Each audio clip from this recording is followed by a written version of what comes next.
motif asmara melatar belakangi pembunuhan yang dilakukan tukang cukur terhadap pegawai minimarket di Jombang, Jawa Timur. Tersangka cemburu lantaran korban dianggap telah merebut tunangannya.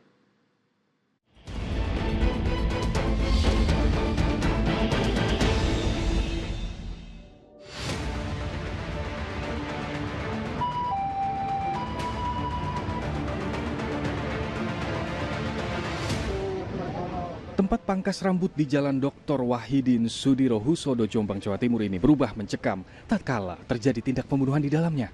Olah TKP dilakukan polisi, termasuk mengevakuasi jasad seorang pria bernama Septian Adi. Ia ditemukan tewas mengenaskan dengan luka tusuk di bagian dada dan leher. Setelah diselidiki, ternyata korban merupakan seorang karyawan minimarket yang dianiaya hingga tewas oleh salah satu pegawai di tempat barber tersebut.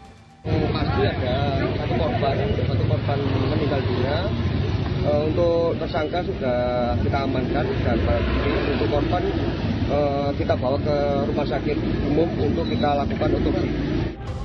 Sebelum didapati tak bernyawa, warga sempat melihat korban berkelahi dengan pegawai barber bernama Febri di dalam tempat potong rambut.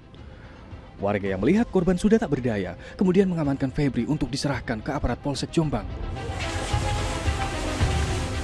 Berbekal hasil interogasi dan temuan barang bukti di TKP, polisi menetapkan pegawai barber tersebut sebagai tersangka pembunuhan. Dari investigasi juga terkuak, peristiwa ini dilatar belakangi konflik asmara. Jalinan pertunangan antara tersangka dengan seorang wanita batal beberapa bulan lalu. Tersangka menuding korbanlah yang jadi penyebab hubungan pertunangannya kandas. Apalagi tersangka mendengar kabar mantan tunangannya kini pacaran dengan korban. Korban dikirim oleh pelaku video. Ya mungkin video asusila, kita masih mendalami, berharap untuk korban memutus pacarnya ini. Dan pelaku pun berharap untuk acara lamaran itu masih berlanjut. Sehingga pada saat itu karena memang korban ini bekerja di Indomaret yang mana berhadapan langsung dengan tempat kerja pelaku, sehingga didatangi. Yang awalnya terjadi cekcok, sehingga pada saat itu terduga pelaku mengambil pisau yang berada di tasnya. Kepergian anak bungsu dari 3 bersaudara itu menorehkan duka mendalam bagi keluarga yang ditinggalkan. Kakak korban tak menyangka nyawa adiknya melayang gara-gara masalah cinta.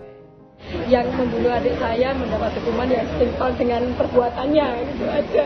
Sebelumnya adiknya sempat cerita ada masalah dengan pelakunya? Gak pernah. Anaknya itu diem di rumah itu, diem anaknya. Gak pernah cerita apa-apa. Penganiayaan berujung maut itu bermula ketika korban mendapat kiriman video dari tersangka.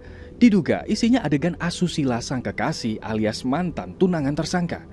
Terbakar amarah, korban lalu menyambangi barbershop tempat tersangka bekerja. Di tempat itulah keduanya terlibat cekcok lalu berkelahi. Korban pun tewas akibat terluka sebilah pisau yang diayunkan tersangka. Gelap mata tersandung konflik asmara, kini hidup 2 pemuda hancur sudah.